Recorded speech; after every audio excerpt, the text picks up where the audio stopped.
Everything is on the table because this unlawful activity has to end, and it will end. Of course, I can't say too much more now as to exactly when or how this ends because unfortunately we are concerned about violence.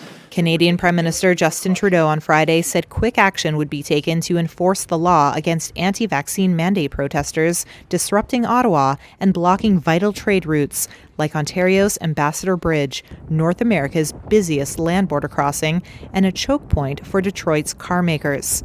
I want to remind everyone that politicians don't direct police in a democratic society, but I can assure you that the RCMP is working with provincial and local police departments to enforce the law. Trudeau promised U.S. President Joe Biden quick action too. The leaders spoke by phone on Friday.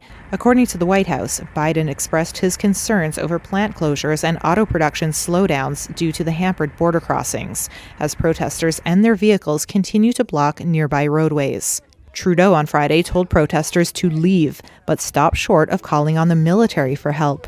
We have to be ready for any eventuality, but it is not something we are seriously contemplating at this time.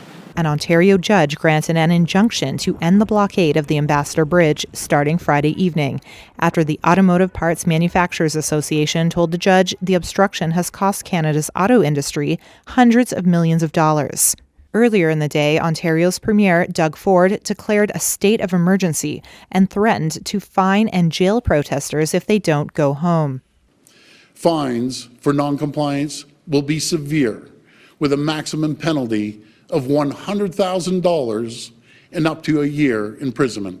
The so-called Freedom Convoy protest, launched by Canadian truckers opposing a vaccine or quarantine mandate for cross-border drivers, has blocked two other, smaller U.S. border crossings and is occupying areas outside government buildings in the capital city of Ottawa. Its scope has expanded to include a more generalized opposition to the government's COVID-19 restrictions. How to end the convoy? You got to end the mandates. You got to end the mandates, and personally I want Trudeau and whoever's pulling Trudeau's strings pulled, gone, out of Canada.